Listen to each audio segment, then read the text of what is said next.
सुबह के ठीक 8 बज रहे थे। बाहर आसमान में सूरज धीरे धीरे अपनी गर्मी बढ़ा रहा था, लेकिन सावित्री देवी के इस 3 कमरों के फ्लैट के भीतर का तापमान बाहर के मौसम से कई ज़्यादा गर्म हो चुका था। रसोई में बर्तनों की टकराने की आवाज़ें आम दिनों की तरह सहज नहीं थी। आज थालियों के स्टैंड में रखे जाने की आवाज़ में एक अजीब सी झल्लाहट थी। कढ़ाई के गैस पर रखे जाने में एक गुस्सा था। सावित्री देवी हॉल में बिछी पुरानी चटाई पर बैठी थी। उनकी गोद में श्री भगवत गीता का एक पुराना संस्करण खुला हुआ था, जिसके पन्ने समय के साथ पीले पड़ चुके थे। उन्होंने चश्मा नाक पर थोड़ा आगे खिसकाया और श्लोक पढ़ने की कोशिश की, लेकिन रसोई से आ रही खटपट उनके ध्यान को बार बार भंग कर रही थी।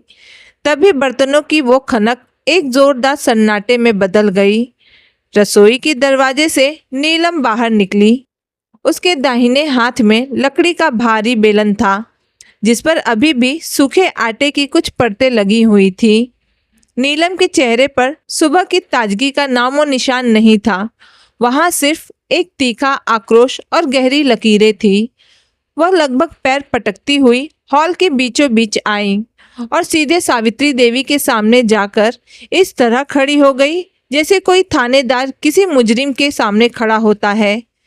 ज़माना बदल गया है माँ जी, पर आपकी ये छुप छुप कर तिजोरियाँ खोलने की आदत नहीं बदली। अब इस उम्र में आपको कौन से शौक पालने हैं जो अलमारी के लॉकर से वो पुश्तैनी कंगन गायब है। नीलम की तीखी आवाज़ पूरे घर की दीवारों से टकराकर गूंज उठी। उसके सुर में सिर्फ एक सवाल नहीं था, बल्कि बरसों से दबा हुआ वो तंज था जो एक बहू अपनी सास पर सही मौका पाकर दागती है। उसकी आंखों में शक और गुस्से का एक ऐसा मिला जुला उबाल था जो किसी भी वक्त आंसुओं या चीखों में बदल सकता था। सावित्री देवी ने अपनी जगह से हिले बिना बहुत ही शांत और सधे हुए हाथों से अपना चश्मा उतारा। उन्होंने उसे गीता की किताब के ऊपर रखा। उनके चेहरे पर समय की थपेड़ों से बनी झुर्रियों की लकीरें बहुत ही गहरी थीं। 60 साल की उम्र पार कर चुका उनका शरीर भले ही कमज़ोर दिख रहा था, लेकिन उनकी आंखों में एक अजीब सा डरा देने वाला ठहराव था। यह वह ठहराव था जो सिर्फ उन लोगों की आंखों में होता है जो जीवन के सबसे बड़े तूफानों से गुजर चुके होते हैं। उन्होंने गीता की किताब को धीरे से बंद किया, मानो वह उस पवित्र ग्रंथ के सामने इस घरेलू कलह को आगे और नहीं बढ़ाना चाहती थी। उन्होंने अपनी रीढ़ की हड्डी को सीधा किया और बहुत ही शांत लेकिन गूंजती हुई आवाज में कहा, कंगन मेरे थे नीलम, मेरी सास ने मुझे दिए थे। जब मैं इस घर में ब्याह कर आई थी, मैंने अपनी मर्जी से उनका इस्तेमाल किया है, और जहाँ तक मुझे याद है इस घर में अपनी ही चीज़ों का इस्तेमाल करने के लिए मुझे किसी को हिसाब देने की ज़रूरत नहीं लगती। हिसाब क्यों नहीं देंगी आप? आखिर क्यों ना मांगा जाए आपसे हिसाब? तभी दफ्तर जाने के लिए तैयार हो रहा उनका बेटा अमित बेडरूम का दरवाज़ा झटके से खोलकर बाहर आया। वह अपनी सिल्क की नीली टाई की गांठ कसने की कोशिश कर रहा था, लेकिन गुस्से के कारण उसकी उंगलियां कांप रही थी। उसका गोरा चेहरा इस वक्त गुस्से और अविश्वास से तमतमा कर लाल हो चुका था। वह अपनी माँ के ठीक सामने आकर खड़ा हो गया। उसकी सांसें तेज चल रही थी। माँ, वो सिर्फ आपके कंगन नहीं थे, वह इस परिवार की इज्जत थे, हमारी धरोहर थे। पापा के जाने की आखिरी निशानी थे वो। जब भी घर में कोई बड़ा त्यौहार होता था तो वो कंगन देखकर लगता था कि हमारा कोई वजूद है। और चलिए एक पल के लिए मान लेते हैं कि कंगन आपके थे, आप जो चाहे करें, लेकिन सिर्फ कंगन ही क्यों माँ? उस बैंक अकाउंट का क्या जिसमें आपकी ज़िंदगी भर की जमा पूंजी रखी थी? बैंक से जो आपने अपनी सारी फिक्स डिपॉजिट कल ही अचानक जाकर तुड़वाई है, उसका क्या? वो पूरी मोटी रकम कहाँ गई? माँ, 5 लाख रुपए कोई छोटी रकम नहीं होती। कहीं आप इस उम्र में किसी ऑनलाइन फ्रॉड का शिकार तो नहीं हो गई? किसी लॉटरी के चक्कर में तो नहीं फंस गई? या फिर जानबूझकर हमें रास्ते पर लाने की, हमें कंगाल करने की ठान ली है इन्होंने। नीलम ने अमित की बात को बीच में ही काटते हुए एक बेहद जहरीला ताना मारा। उसने बेलन को सोफे के बाजू पर टिका दिया और अपने दोनों हाथ अपनी कमर पर रख लिए। अमित, तुम तो सीधे हो जो इन्हें ऑनलाइन फ्रॉड और लॉटरी के चक्करों में ढूंढ रहे हो। तुम्हारी माँ इतनी नासमझ नहीं है। इन्हें अच्छी तरह पता है कि वो पैसा कहाँ गया है। उन्होंने वो सब अपनी उस लंगोटिया, यार क्या नाम है उसका, हाँ देवकी, उस देवकी के हवाले कर दिया है। कल दोपहर जब तुम ऑफिस में थे तो मैं बालकनी में कपड़े सुखा रही थी। मैंने अपनी इन आंखों से देखा था ये कॉलोनी के नुक्कड़ वाले पीपल के पेड़ के पास खड़ी थी और बकायदा एक बड़ा सा सफ़ेद लिफाफा जिसमें नोटों की गड्डियाँ साफ समझ आ रही थी और उस औरत के हाथ में सौंप रही थी। उस वक्त तो मुझे समझ नहीं आया, पर शाम को जब मैंने अलमारी खोली और लॉकर का ताला खुला था और कंगन गायब थे। अमित ने अपनी आंखें फाड़कर अविश्वास से अपनी माँ की तरफ देखा। उसे लगा था कि शायद माँ ने कहीं निवेश किया होगा या कोई पुरानी उधारी चुकाई होगी, लेकिन देवकी का नाम सुनते ही उनके पैरों तले जमीन खिसक गई। माँ, क्या यह सच कह रही है नीलम? क्या यह वाकई सच है? आपने अपनी जिंदगी भर की गाढ़ी कमाई, अपनी वो पेंशन के पैसे जो बुढ़ापे का सहारा थे और घर की पुश्तैनी कंगन उस पराई औरत को दे दिए? किस हक से माँ? आखिर किस हक से आपने इतना बड़ा फैसला हमसे बिना पूछे ले लिया? अमित की आवाज में अब गुस्से के साथ साथ एक बेटा होने का अहंकार और हताशा भी थी। सावित्री देवी चुपचाप अपनी जगह से खड़ी हुई। उनके घुटने में थोड़ा दर्द था। उन्होंने सोफे का सहारा लिया, लेकिन उनके खड़े होने के अंदाज में एक गरिमा थी। उन्होंने एक पल के लिए पीछे मुड़कर देखा, जहां दीवार पर एक पुरानी धूल जमी हुई फ्रेम लटकी थी। उस तस्वीर में उनके स्वर्गीय पति मुस्कुरा रहे थे। सावित्री जी ने एक गहरी सांस ली, जैसे वे उस तस्वीर से कोई अदृश्य ताकत मांग रही हो। फिर वे घूमी और सीधे अपने बेटे अमित की आंखों में अपनी आंखें डाल दी। उनकी आंखों में ना तो कोई अपराध बोध था और ना ही कोई डर। वे बहुत ही ठंडे लेकिन चट्टान जैसे मजबूत स्वर में बोली, उस हक से अमित, ठीक उसी हक से मैंने यह फैसला लिया, जिस हक से मैंने तुम्हें 9 महीने अपनी कोख में पाला, जिस हक से तुम्हारे पिता के जाने के बाद दिन रात एक करके भूखे पेट रहकर तुम्हें इस काबिल बनाया कि आज तुम सूट टाई पहनकर मेरे सामने खड़े हो सको और मुझसे मेरा हक पूछ सको। हाँ, नीलम ने जो देखा वो 100% सच है। मैंने अपनी जिंदगी की सारी जमा पूंजी और वे कंगन देवकी को दे दिए हैं और मुझे अपने इस फैसले पर रत्ती भर भी पछतावा नहीं है। उस सुबह के बाद घर का नक्शा पूरी तरह बदल गया। जो घर कभी सुबह के भजनों और चाय की चुस्कियों से गूंजता था, वहां अब एक और नीलम ने मिलकर एक मूक रणनीति तैयार कर ली थी। उन्होंने सावित्री देवी को पूरी तरह से नज़रअंदाज करना शुरू कर दिया था। घर में बातचीत का सिलसिला पूरी तरह थम चुका था। अगले दिन सुबह के 6 बजे सावित्री देवी की आदत थी कि वे सुबह जल्दी उठकर स्नान करती थीं और रसोई में जाकर भगवान के भोग के लिए मिश्री या तुलसी का पत्ता निकालती थीं। लेकिन आज जब वे अपने कमरे से बाहर निकली तो उन्होंने देखा कि रसोई के दरवाजे पर नीलम खड़ी थी। नीलम ने उन्हें आते देखा तो उसने तुरंत दूध का पतीला उठाया और फ्रिज के अंदर रखकर दरवाजा जोर से बंद कर दिया। उसने सावित्री जी की तरफ देखा तक नहीं, जैसे वे कोई अदृश्य इंसान हो। अमित, तुम्हारी चाय टेबल पर रख दी है, जल्दी पी लो, ठंडी हो रही है, नीलम ने हॉल की तरफ देखते हुए ऊंचे स्वर में कहा। अमित बेडरूम से निकला। उसकी नजरें अपनी माँ से मिली, लेकिन उसने तुरंत अपनी आंखें फेर ली। उसने डाइनिंग टेबल पर बैठकर चाय का कप उठाया और अखबार पढ़ने का नाटक करने लगा। सावित्री जी वहीं हॉल के कोने में खड़ी रहीं। वे उम्मीद कर रही थी कि शायद उनका बेटा आज सुबह कम से कम इतना तो पूछेगा, माँ चाय पी आपने? लेकिन अमित ने अखबार के पन्नों को इतनी जोर से पलटा जैसे वह अपनी माँ की मौजूदगी को ही उस घर से मिटा देना चाहता हो। दोपहर हुई, फिर शाम हुई। घर में खाना बनता, मसालों की खुशबू सावित्री जी के कमरे तक पहुंचती। नीलम जब रोटियां सेकती तो उसकी थाप सावित्री जी के दिल पर चोट करती थी। डाइनिंग टेबल पर सिर्फ 2 प्लेटें सजती थी, एक अमित और एक नीलम की।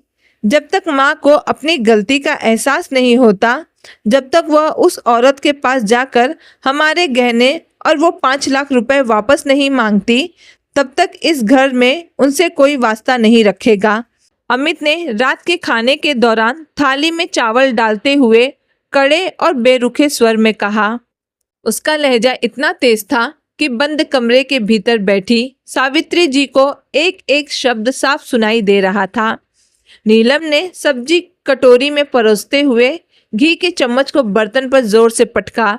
जब उन्हें इस घर के भविष्य की, हमारी जरूरतों की कोई फिक्र नहीं है, तो फिर इस घर का अन्न तोड़ने का उन्हें क्या अधिकार है? बड़े शौक से लुटाकर आई है ना दौलत अपनी सहेली पर, तो अब अपनी उसी सहेली के घर जाकर सुबह शाम का खाना भी खा लें। अपने ही बेटे और बहू के मुंह से ये बातें सुनकर सावित्री देवी के बूढ़े दिल पर जैसे किसी ने आरी चला दी हो।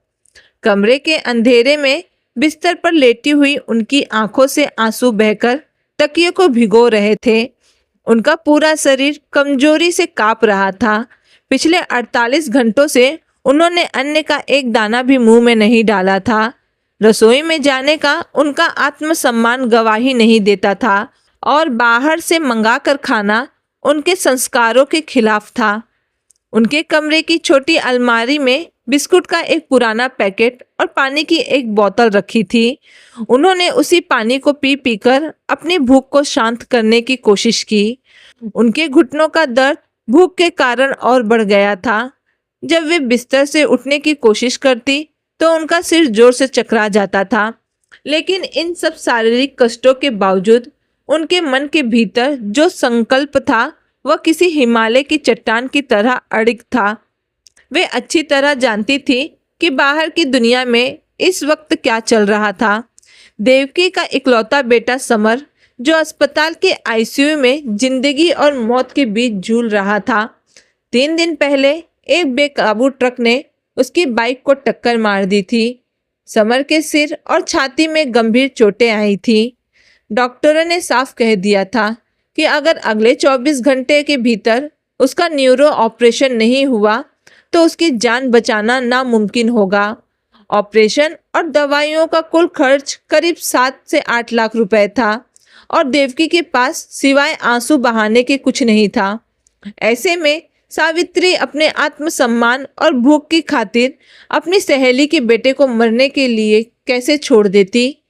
देवकी, जिसके पति का बरसों पहले देहांत हो चुका था, उसके लिए इतनी बड़ी रकम एक सपने जैसी थी। वह अस्पताल के कॉरिडोर में बैठकर फर्श पर अपने सिर को पटक पटक कर रो रही थी। उसके पास कोई ऐसा रिश्तेदार नहीं था जो उसकी मदद के लिए आगे आए। ऐसे में अगर सावित्री भी अपनी तिजोरी की चाबी दबाकर बैठ जाती तो समर अस्पताल में दम तोड़ देता। सावित्री देवी का जमीर उन्हें यह इजाज़त कभी नहीं दे सकता था, भले ही इसके लिए उन्हें अपने ही घर में भूखा रहकर मरना क्यों ना पड़े। चौथे दिन की सुबह आई। घर में तनाव अपने चरम पर था। हवा में एक अजीब सा भारीपन था। सावित्री देवी के कमरे का दरवाजा सुबह से नहीं खुला था। अमित दफ्तर जाने के लिए अपनी फाइलें समेट रहा था। तभी सावित्री जी के कमरे का दरवाजा धीरे से खुला। वे बहुत धीमी गति से दीवार का सहारा लेते हुए बाहर निकली। भूख और कमजोरी ने उनके चेहरे की रंगत छीन ली थी। उनकी आंखें धंस गई थी और होठ पूरी तरह सूख चुके थे। वे रसोई में रखी पानी की सुराही की तरफ बढ़ी। उन्होंने कांपते हाथों से स्टील का गिलास उठाया और उसे जैसे ही सुराही से पानी निकालने की कोशिश की, अचानक उनके सिर में एक भयंकर चक्कर आया। उनकी आंखों के सामने पूरी तरह अंधेरा छा गया। आह! उनके मुंह से एक हल्की सी चीख निकली। स्टील का ग्लास हाथ से छूटकर फर्श पर गिरा और तेज आवाज के साथ पूरे हॉल में गूंज गया। सुराही का पानी फर्श पर बिखर गया। सावित्री देवी खुद को संभाल नहीं पाई। और सीधे फर्श पर गिर पड़ी। वे पूरी तरह बेहोश हो चुकी थी। बर्तन गिरने और किसी के गिरने की धमाक अमित और नीलम तक पहुंची। अमित ने हाथ की फाइलें फेंकी और दौड़कर रसोई में आया। माँ, उसकी चीख निकल गई। सामने फर्श पर अपनी माँ को इस हाल में देखकर अमित के भीतर का बेटा जाग उठा। लाख गुस्से के बावजूद वह आखिर उसी माँ का खून था। उसने तुरंत घुटनों के बल बैठकर अपनी माँ के सिर को अपनी गोद में उठाया। माँ, आंखें खोलो। नीलम, जल्दी पानी लेकर आओ। देखो माँ को क्या हुआ। अमित की आवाज में घबराहट और डर साफ महसूस हो रहा था। नीलम ने फर्श पर पड़े ग्लास से थोड़ा पानी लेकर सावित्री जी के चेहरे पर छिड़का। 2-3 बार पानी की बूंदें पड़ने पर सावित्री जी ने धीरे धीरे अपनी भारी पलकें खोली। उनकी सांसें उखड़ी हुई थी। अमित ने सहारा देकर उन्हें धीरे से सोफे पर बिठाया। माँ, क्या हालत बना रखी है आपने? क्यों अड़ी हैं आप उस औरत के लिए? देखिए, आपकी इस जिद ने आपको कहाँ लाकर खड़ा कर दिया। नीलम ने ठंडे स्वर में कहा।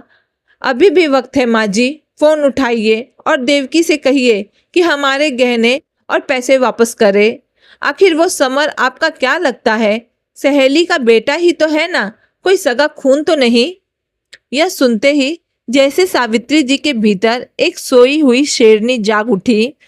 भूख से बेदम शरीर में अचानक ना जाने कहां से इतनी ताकत आ गई कि वे झटके से उठकर बैठ गईं। उनकी आंखों में लाचारी की जगह एक दहकती हुई आग थी। सगा खून? सावित्री जी की आवाज गूंज उठी, जिससे अमित और नीलम दोनों पीछे हट गए। आज तुम मुझसे खून के रिश्ते की बात कर रहे हो अमित, और नीलम तुम पूछ रही हो कि समर मेरा क्या लगता है? तो आज कान खोलकर दोनों सुन लो कि देवकी मेरे लिए कौन है और उसका एहसान इस घर पर क्या है। अमित ने सकपकाते हुए कहा। माँ, आप गुस्से में चुप रहो तुम। सावित्री जी ने पहली बार अपने बेटे पर इस तरह हाथ उठाया, उसे चुप रहने का इशारा करने के लिए। आज तक मैंने तुम्हें कभी अतीत की कड़वाहट नहीं बताई, क्योंकि मैं नहीं चाहती थी कि तुम्हारे बाल मन पर कोई बोझ पड़े। लेकिन आज जब तुमने मेरी इंसानियत और मेरे फर्ज पर ताना मारा है, तो सच सुनना ही पड़ेगा। सावित्री जी की आंखों से आंसू बहने लगे और आवाज में एक अजीब सी खनक थी। अमित, जब तुम सिर्फ 5 साल के थे, तब तुम्हारे पिता का अचानक देहांत हो गया था। उनके जाते ही जिन्हें तुम आज सगे रिश्तेदार कहते हो, उन सब ने हमसे मुंह मोड़ लिया। तुम्हारे ताऊ और चाचा ने हमें उस पुश्तैनी मकान से धक्के मार कर निकाल दिया था। मेरे मायके वालों ने भी यह कहकर पल्ला झाड़ लिया कि एक विधवा और अनाथ बच्चे का बोझ वो जीवन भर नहीं उठा सकते। अमित और नीलम अवाक होकर सुन रहे थे।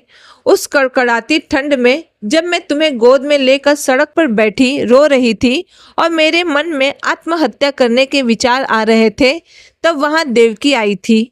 वह मेरी बचपन की सहेली थी, जिसकी खुद की आर्थिक स्थिति कोई बहुत अच्छी नहीं थी। उसके पति एक छोटी सी नौकरी करते थे। सावित्री जी ने नीलम की तरफ देखा। जिस देवकी को तुम बाहर वाली कह रही हो नीलम, उसने अपनी चूड़ियों को बेचकर मुझे एक कमरा किराए पर दिया था। उसने अपने हिस्से की आधी रोटी मेरे आंचल में डाली थी। जब तक मुझे एक छोटी सी कंपनी में नौकरी नहीं मिल गई, तब तक देवकी ने अपनी मामूली जमा पूंजी से तुम्हारे दूध का, तुम्हारी दवाइयों का और तुम्हारे स्कूल की फीस का खर्चा उठाया था। अमित का सिर शर्म से झुकने लगा। जब तक मैं अपने पैर पर खड़ी नहीं हो गई, तब तक देवकी मेरे पीछे एक मजबूत ढाल बनकर खड़ी रही। आज जो तुम इस आलीशान मकान में बैठकर बड़ी बड़ी बातें कर रहे हो, मोटी तनख्वाह कमा रहे हो, उसकी नींव देवकी के उसी त्याग पर टिकी है। आज उसी देवकी का इकलौता बेटा अस्पताल में जिंदगी की आखिरी सांसें गिन रहा है। अगर आज मैं अपनी सहेली के उस एहसान को भूलकर अपनी तिजोरी बंद रखती, तो मैं तुम लोगों की नज़रों में तो शायद एक अच्छी माँ बन जाती, पर भगवान की नज़रों में और खुद की नज़रों में गिर जाती। सावित्री जी की बातें सुनकर कमरे में ऐसा सन्नाटा छा गया कि सिर्फ उनके हाफने की आवाज़ आ रही थी। अमित की आंखों से आंसू गिरने लगे। उसे अपनी संकीर्ण सोच पर बेहद ग्लानि महसूस हो रही थी। जिस माँ ने उसके भविष्य के लिए इतना संघर्ष किया, उसने उसी माँ का खाना पीना रोक दिया। उसने उसी माँ का खाना पीना रोक दिया था। अमित तुरंत घुटनों के बल माँ के सामने बैठ गया और उनके कांपते हाथों को थाम लिया। मुझे माफ कर दीजिए माँ, मुझे माफ कर दीजिए। मैं इतना अंधा हो गया था कि पैसे और गहनों के आगे मुझे आपका वो बीता हुआ कल और आपका फर्ज दिखाई ही नहीं दिया। नीलम भी अपनी जगह पर ठिठक गई थी। उसकी आंखों से अहंकार के आंसू बहकर साफ हो चुके थे। वह दौड़कर रसोई में गई और तुरंत गर्म दूध और खाना लेकर आई। उसने कटोरी सावित्री जी के आगे रखी और रोते हुए बोली, माँ जी, मुझे अपनी कही हर बात पर शर्मिंदगी है। मैंने सिर्फ गहने देखे, आपकी ममता नहीं देखी। प्लीज़ मुझे सजा दीजिए, पर भूखे मत रहिए। सावित्री जी ने दोनों के सिर पर हाथ रखा। माँ का दिल तो आखिर माँ का ही होता है। उन्होंने नीलम के हाथ से दूध का गिलास ले लिया। तभी अमित उठ खड़ा हुआ और उसने अपनी गाड़ी की चाबी उठाई। नीलम, तुम माँ का ध्यान रखो, मैं अभी हॉस्पिटल जा रहा हूँ। समर भाई के इलाज में जो भी कमी रह गई है या आगे जितने भी पैसों की ज़रूरत होगी, मैं अपनी सेविंग और ऑफिस से लोन लेकर पूरा करूँगा। देवकी मौसी ने बचपन से मुझे सहारा दिया था। आज उनका बेटा बिना इलाज के नहीं रहेगा। सावित्री जी के चेहरे पर एक सुकून भरी मुस्कान तैर गई। उनकी बगावत रंग लाई थी। उन्होंने न सिर्फ अपनी सहेली का फर्ज निभाया था, बल्कि अपने बेटे और बहू को इंसानियत का सबसे बड़ा पाठ भी पढ़ा दिया था। घर में अब कलह की आग बुझ चुकी थी और उसकी जगह कृतज्ञता और प्रेम की नई रोशनी ने ले ली थी। और इसी के साथ इस कहानी का यही अंत होता है। लखनऊ के एक प्रतिष्ठित पब्लिक स्कूल में वरिष्ठ अध्यापिका के पद पर कार्यरत नीता का मन आज सुबह से ही कुछ उचाट था। ब्लैकबोर्ड पर चौक से लिखते हुए अचानक उसका हाथ ठिठक जाता। कक्षा में बच्चे शांत बैठकर अपनी कॉपियों में लिख रहे थे, लेकिन नीता की आंखें खिड़की से बाहर लहराते नीम के पेड़ पर टिकी थी। नीता की मां प्रोफेसर गीतांजलि देवी भोपाल के एक पुराने और प्रतिष्ठित डिग्री कॉलेज से हिंदी साहित्य के विभाग अध्यक्ष पद से सेवानिवृत्त हुई थीं। भोपाल के अरेला हिल्स इलाके में उनका एक पुराना लेकिन बेहद करीने से सजा हुआ 2 मंजिला मकान था। साकेत। पिता राकेश जी भारतीय रेलवे में चीफ सिग्नल इंजीनियर थे। नौकरी के सिलसिले में वे हमेशा एक स्टेशन से दूसरे स्टेशन घूमते रहते थे। वर्षों पहले एक हिंसक रेल आंदोलन के दौरान पत्थरबाजी में पिता के सिर पर गंभीर चोट लगी और अस्पताल पहुंचने से पहले ही वे चल बसे थे। पिता के चले जाने के बाद मां की जिंदगी में अकेलापन एक घने कोहरे की तरह छा गया था। लेकिन उस दौर में पिता के ही सहकर्मी और पारिवारिक मित्र विक्रम अंकल ने एक स्तंभ की तरह पूरे परिवार को संभाला था। विक्रम अंकल की पत्नी का देहांत बहुत पहले हो चुका था और उनका इकलौता बेटा बेंगलोर में बस गया था। समय बीतता गया और विक्रम अंकल गीतांजलि देवी के जीवन का एक सम्मानजनक शांत सहारा बन गए। लेकिन कुछ समय पहले ही विक्रम अंकल को पैरालिसिस का अटैक पड़ा और उनका बेटा उन्हें इलाज के लिए अपने साथ बेंगलोर ले गया। नीता को लगा था कि माँ फिर से पूरी तरह अकेली हो गई होगी। इसी चिंता में उसने दोपहर के लंच ब्रेक के दौरान माँ को फ़ोन लगाया। फ़ोन की घंटी बजती रही। तीसरी घंटी पर फ़ोन उठा, लेकिन दूसरी तरफ से जो आवाज़ आई उसने नीता के कदम वहीं रोक दिए। हेलो जी, कहिए, गीतांजलि से बात करनी है क्या? आवाज़ किसी भारी, परिपक्व और शांत स्वभाव के पुरुष की थी। नीता का माथा ठनका। उसने अपनी घबराहट पर काबू पाते हुए संयम स्वर में पूछा, आप कौन बोल रहे हैं? मुझे मेरी माँ गीतांजलि देवी से बात करनी है। मैं उनकी बेटी नीता बोल रही हूँ। दूसरी तरफ से एक धीमी आत्मीय हंसी गूंजी।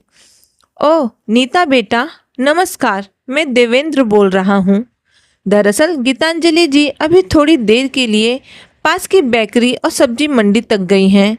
मैंने उनसे कहा भी था कि मुझे बता दें, मैं ले आऊँगा, लेकिन वे आज शाम को कोई खास डिश बनाना चाहती थी, इसलिए खुद ही चली गई। वैसे तुम मुझे नहीं जानती होगी, इस बीच तुम्हारा यहाँ आना नहीं हुआ ना, तुम मुझे देवेंद्र अंकल कह सकती हो। नीता के गले में जैसे कुछ अटक गया। देवेंद्र अंकल? जी ठीक है, जब माँ आए तो कह दीजिए कि मेरा फ़ोन आया था। बिना किसी और औपचारिक शिष्टाचार के नीता ने फ़ोन काट दिया। उसका हाथ काँप रहा था। देवेंद्र कौन? यह नाम नया कहाँ से आ गया? नीता का दिमाग सवालों के बवंडर में घिर गया। माँ के घर पर कोई पुरुष इतनी सहजता से फ़ोन उठा रहा है, माँ के लिए सामान लाने की बात कर रहा है, और माँ उनके लिए कोई स्पेशल डिश बना रही है। क्या विक्रम अंकल के जाने के बाद माँ ने किसी और को अपनी ज़िंदगी में जगह दे दी है? नीता की आंखें डबडबा गई। एक बेटी के रूप में वह अपनी माँ से बेहद प्यार करती थी, लेकिन समाज और लोक लाज के डर ने उसके मन में शक की कटीले झाड़ उगा दी थी। लोग क्या कहेंगे अगर पड़ोसियों को पता चला तो? माँ की उम्र 60 के पार है, इस उम्र में ये सब? शाम को जब नीता अपने घर पहुंची तो उसका मन बेहद अशांत था। उसके पति आलोक, जो एक बहुत राष्ट्रीय परामर्श कंपनी में वरिष्ठ निर्देशक थे, आलोक ने उसकी उतावली और खामोशी को भांप लिया। क्या बात है नीता, आज बहुत चुप हो? सब ठीक तो है ना स्कूल में? आलोक ने चाय का कप नीता की तरफ बढ़ाते हुए पूछा। सब ठीक है आलोक, बस माँ की चिंता हो रही है, नीता ने आह भरते हुए कहा। फिर उसने दोपहर वाले फ़ोन कॉल की पूरी बात आलोक को बताई। आलोक ने चाय का घुट लिया और मुस्कुराते हुए नीता का हाथ थाम लिया। नीता, तुम बिना बात के परेशान हो रही हो। तुम्हारी माँ एक बहुत ही सुलझी हुई, शिक्षित और स्वतंत्र महिला हैं।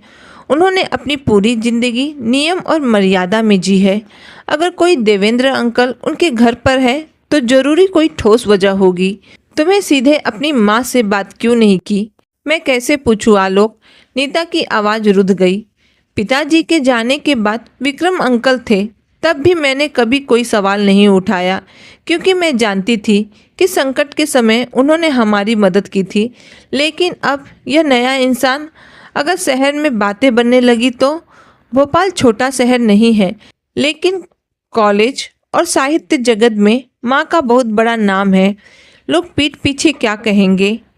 नीता का छोटा भाई रोहन, जो आईआईटी मुंबई से पढ़ाई करने के बाद अमेरिका के एक बड़ी टेक कंपनी में कार्यरत था, अपने काम में इतना व्यस्त रहता था कि साल में एक बार भी इंडिया नहीं आ पाता था। पिता के निधन के समय भी वो महज 10 दिनों के लिए आया था और सरकारी औपचारिकताएं विक्रम अंकल के भरोसे छोड़कर वापस चला गया था। उसकी दलील थी कि अमेरिका में मंदी है, नौकरी बचानी है। नीता सोचने लगी कि माँ ने हमेशा सबको आज़ादी दी। जब नीता ने एमए के बाद आगे रिसर्च करने की इच्छा जताई थी, लेकिन पिता ने आलोक से शादी तय कर दी, तब भी माँ ने दोनों पक्षों को संभाला। शादी के बाद नीता ने बीएड किया और लखनऊ में अपनी अलग पहचान बनाई। माँ कभी नीता के पास आकर रहने को तैयार नहीं हुई। वे हमेशा कहती थी, बेटी दामाद के घर रहकर मैं अपनी स्वतंत्रता नहीं खोनी चाहती। जीवन अपना है, इसे अपनी शर्तों पर और गरिमा के साथ जीना चाहिए। नीता को याद आया, पिछली बार जब वह भोपाल गई थी तो उसने माँ के स्टडी टेबल पर एक डायरी देखी थी। डायरी के पहले पन्ने पर अंग्रेजी के मशहूर लेखक की एक पंक्ति लिखी थी, if you at every moment life is about to happen. Nita रात भर सो नहीं सकी। बार बार उसके जहन में एक ही सवाल घूमता रहा, क्या 60 वर्ष की उम्र के बाद किसी महिला को नया साथी चुनने का अधिकार है, या समाज की नज़रों में माँ का मतलब सिर्फ त्याग और अकेलेपन की मूर्ति बने रहना है? 2 दिन बीत गए, ना माँ का कोई फ़ोन आया, ना ही नीता में हिम्मत हुई कि वह खुद दोबारा फ़ोन करे। अतः उसने वीकेंड पर भोपाल जाने का फैसला कर लिया। आलोक ने भी उसका समर्थन किया। जाओ नीता, खुद देख कर आओ। मन का वहम बातचीत से ही दूर होता है। शनिवार की सुबह शताब्दी एक्सप्रेस से नीता भोपाल स्टेशन पर उतरी। ऑटो लेकर जब वो अरेरा हिल्स स्थित अपने पैतृक मकान साकेत के सामने पहुंची तो उसका दिल जोरों से धड़क रहा था। घर का मुख्य द्वार आधा खुला हुआ था। बगीचे में चमेली और रात रानी के पौधे की छटाई की गई थी और गमले बेहद करीने से रखे थे। नीता ने धीरे से कदम अंदर बढ़ाए। ड्राइंग रूम में धीमी आवाज़ में शास्त्रीय संगीत बज रहा था। सामने सोफे पर एक वृद्ध सज्जन बैठे थे। सफ़ेद बाल, आंखों पर चश्मा, चेहरे पर एक बेहद सौम्य और ठहराव भरी मुस्कान। वे हाथ में एक किताब लिए पढ़ रहे थे। तभी रसोई से गीतांजलि देवी बाहर आई। हाथ में चाय की ट्रे थी। नीता को दरवाजे पर खड़े देखकर उनकी आंखों में चमक आ गई। नीता, तुम अचानक बिना बताए? गीतांजलि देवी ने मुस्कुराते हुए चाय की ट्रे टेबल पर रखी और आगे बढ़कर नीता को गले लगा लिया। सोफे पर बैठे सज्जन तुरंत खड़े हो गए। उन्होंने बहुत ही सादगी से अपने चश्मे को ठीक किया और कहा, तो आप नीता हैं? फ़ोन पर बात हुई थी आपसे। मैं देवेंद्र हूँ। नीता ने एक ठंडी सांस ली और औपचारिक रूप से नमस्ते किया। नमस्ते अंकल। अरे खड़ी क्यों हो? बैठो नीता, गीतांजलि जी ने कहा। देवेंद्र जी, जरा नीता के लिए भी एक कप चाय बना दीजिए ना। आपकी हाथ की इलायची वाली चाय नीता को बहुत पसंद आएगी। बिल्कुल, अभी बनाता हूँ। देवेंद्र अंकल मुस्कुराते हुए सहजता से रसोई की तरफ बढ़ गए। नीता अपनी माँ को देखती रह गई। उनके चेहरे पर एक अजीब सा सुकून था जो पिछले कई सालों से गायब था। जब देवेंद्र अंकल रसोई में चले गए तो नीता अपनी उत्सुकता और झिझक को रोक नहीं पाई। माँ, यह सब क्या है? नीता ने धीमी लेकिन गंभीर आवाज़ में पूछा। यह देवेंद्र अंकल कौन है? ये यहाँ इस तरह कैसे रह रहे हैं? और विक्रम अंकल के जाने के बाद तुमने मुझसे कुछ बताया भी नहीं। गीतांजलि देवी ने अपनी बेटी के चेहरे पर फैली चिंता और आक्रोश को देखा। उन्होंने नीता का हाथ अपने हाथों में लिया और बहुत ही शांत स्वर में कहा, बैठो नीता।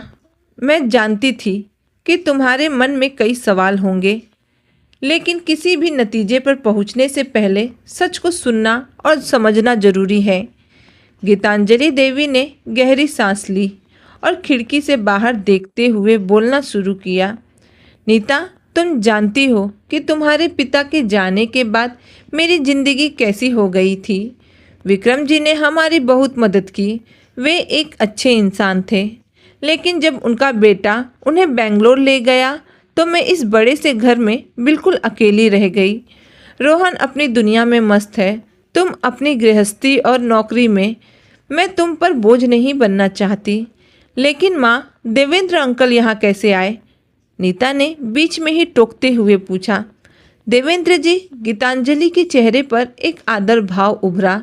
देवेंद्र जी भोपाल के ही गवर्नमेंट कॉलेज में इतिहास के प्रोफेसर थे। 5 साल पहले इनकी पत्नी का कैंसर से देहांत हो गया था। इनकी कोई संतान नहीं है।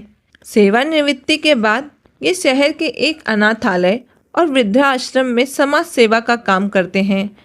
गीतांजलि ने आगे बताया, 3 महीने पहले जब मेरी तबीयत बहुत ख़राब हो गई थी, मुझे तेज बुखार था और घर में पानी देने वाला भी कोई नहीं था।